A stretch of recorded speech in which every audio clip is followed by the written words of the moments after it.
जी हाँ, तो क्या रिया की रिहाई होगी?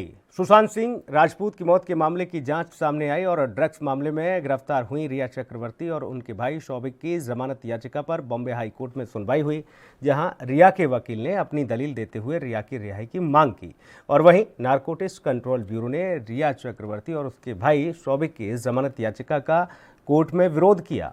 एनसीबी ने बॉम्बे हाई कोर्ट को बताया कि दोनों हाई सोसाइटी की हस्तियां और ड्रग्स से जुड़े ड्रग्स सिंडिकेट के एक्टिव मेंबर हैं।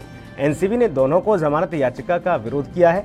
आपको ये बता दें कि सोमवार को 28 सितंबर को सबमिट किए गए एक एफिडेविट में एनसीबी ने ये कहते हुए जमानत याचिका का विरोध किया कि आवेदकों ने ड्रग्स का लेन देन किया है, इसलिए एनडीपीएस एक्ट की धारा 27A जो कि ड्रग्स तस्करी और अपराधियों को दंडित करती है, इस मामले में लागू होती है। इसलिए हम रिहाई का विरोध करते हैं और इनको अभी रिहाई नहीं मिलनी चाहिए, इनको अभी जमानत नहीं मिलनी चाहिए, ये कहा गया, क्योंकि जांच को प्रभावित कर सकते हैं। एक के बाद एक बड़े बड़े चेहरे इसमें बेनकाब हो रहे हैं।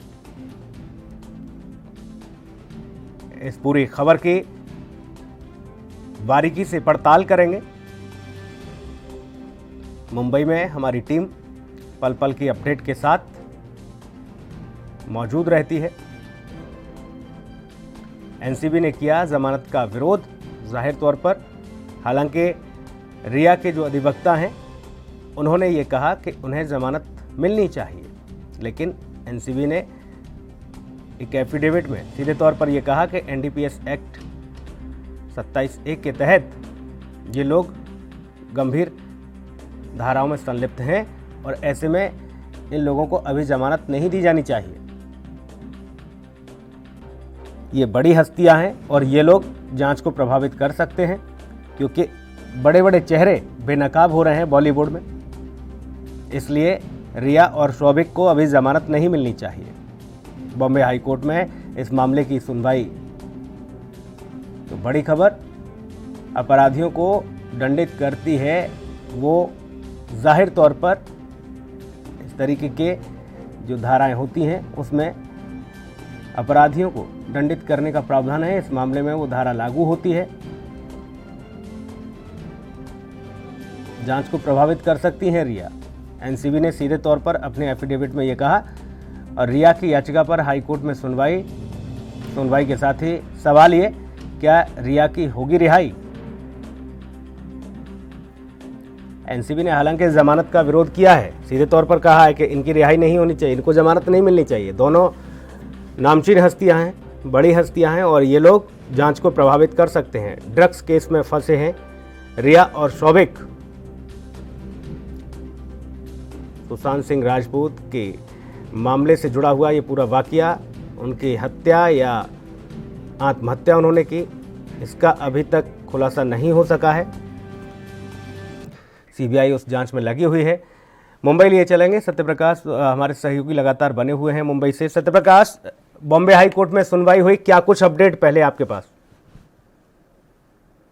देखिए, रिया चक्रवर्ती की दलील को लेकर जिस तरह से सतीश मान सिंधे लगातार रिया चक्रवर्ती के लिए जो है कोशिश कर रहा है, ऐसे में एनसीबी भी पूरी कोशिश में लगी हुई है कि रिया चक्रवर्ती को किसी भी हाल में जमानत नहीं मिलनी चाहिए। रीजन ये है कि जिस तरह से एनसीबी लगातार एक बार जो है छापेमारी कर रही है, तफ्तीश कर रही है, ऐसे में 7 से 8 अभिनेत्रियों का जो है मोबाइल जब्त किया है, उसमें डेटा खंगाला जा रहा है। ऐसी जानकारी मिल रही है कि ऐसे तमाम एक्टर और एक्ट्रेस हैं जिनकी इस पूरे मामले में अभी पेशी होनी है, उनको पूछताछ करनी है। ऐसे में अगर रिया चक्रवर्ती बाहर जाती है तो वो जो है जांच को कहीं कहीं प्रभावित कर रहती है। यही वजह है कि लगातार एनसीबी रिया चक्रवर्ती की जमानत के लिए जद्दोजहद कर रही है।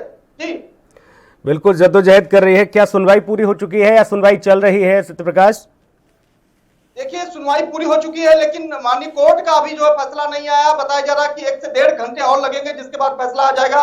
लेकिन ये माना जा रहा है कि रिया चक्रवर्ती को अभी भी जेल में रहना होगा। मतलब ये तय हो चुका है, क्योंकि जिस हिसाब से एनसीबी ने सीधे तौर पर यह कहा है कि ये लोग बड़ी हस्तियां हैं और ड्रग्स मामले में जांच चल रही है, बड़े बड़े चेहरे बेनकाब हो रहे हैं, ये लोग बाहर जाकर जांच को प्रभावित कर सकते हैं, इसलिए कोर्ट ने भी इस बात को मान लिया है। जी सुनिए, देखिए जाहिर तौर पर जिस तरह से सतीश मान सिंह पहले दिन से ही लगातार रिया चक्रवर्ती सहित उनके भाई शौविक के अलावा तमाम जो 6 ड्रग्स पेडलर है उनको छुड़ाने की कोशिश कर रही है। ऐसे में माना जा रहा है कि सतीश मान सिन्हा ने जिस तरह से रिया चक्रवर्ती के लिए ग्राउंड रखा है कि उनको जो है जबरदस्ती कबूलनामा करवाया गया है, तमाम जो गवाही उन्होंने दी है दबाव के चलते करवाया गया है। रिया चक्रवर्ती ड्रग्स नहीं लेती है, उन्होंने जो भी ड्रग्स मंगवाया है सुशांत के लिए मंगवाया है। ऐसे में लिहाजन इनको रिहा कर दिया जाए, इनको जमानत दे दिया जाए। लेकिन जिस तरह से एनसीबी लगातार यह कर रही है कि रिया चक्रवर्ती को हमने कोई दबाव नहीं दिया है, लेकिन जिस तरह से रिया चक्रवर्ती ने बयान दिया, उनकी मोबाइल खंगाली गई थी, उनका चैट खंगाला था, उसमें तमाम जानकारियां मिली है। हालांकि रिया चक्रवर्ती, शौविक के अलावा दीपेश शर्मिल मरांडा ने भी तमाम जानकारियां जो एनसीबी को दिया है वो पर्याप्त है रिया चक्रवर्ती की गिरफ्तारी के लिए, जो गिरफ्तार की जा चुकी है। ऐसे में अगर रिया चक्रवर्ती बाहर जाती है तो जाहिर तौर पर आने वाले समय में जिस तरह से एनसीबी बड़ी तेजी से काम कर रही है उसको प्रभावित कर रही है। यही वजह है कि एनसीबी के पक्ष में यह ग्राउंड चाहता है कि रिया चक्रवर्ती जेल में ही रहेंगी। जी बिल्कुल, ऐसे में तो मुश्किलें और लगातार बढ़ सकती हैं, बढ़ती जा रही हैं। और इसके अलावा जाहिर तौर पर जब रिया की तरफ से, रिया के अधिवक्ता इस तरह की दलीलें देते हैं, उसके पहले ही एनसीबी इतने मजबूत एविडेंस रख देती है, एफिडेविट लगा देती है कि इन लोगों को किसी भी तरह से अभी बाहर फिलहाल तो नहीं आना चाहिए, क्योंकि तमाम बड़ी हस्तियां इसमें एक के बाद एक बेनकाब हो रहे हैं। अब तो इस पूरे मामले में सत्यप्रकाश मुंबई पुलिस भी एक्टिव होती नजर आ रही है। जिस हिसाब से मुंबई पुलिस ने भी कार्रवाई की है, और मुंबई पुलिस क्या अब पूरी तरह से जाग चुकी है, उसको भी लगा कि अब इस मामले में कम से कम सक्रियता दिखाई जाए, क्योंकि एनसीबी एक के बाद एक बड़े बड़े ड्रग्स पेडलर्स को हिरासत में ले रही है, गिरफ्तार कर रही है। तो सवाल मुंबई पुलिस के ऊपर हो जाता है खड़ा।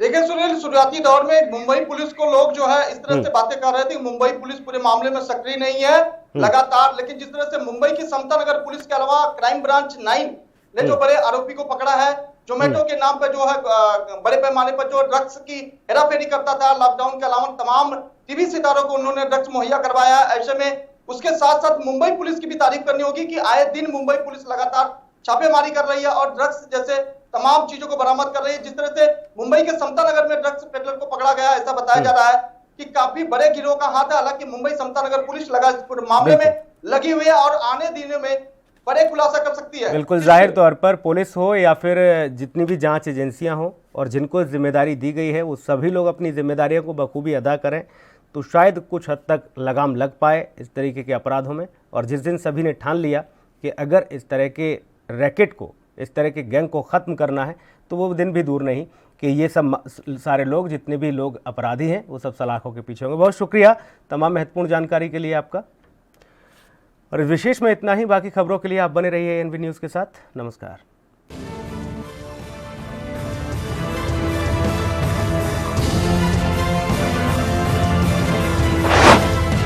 देश दुनिया की खबरों के लिए एएनबी न्यूज को सब्सक्राइब करें और बेल आइकन दबाएं।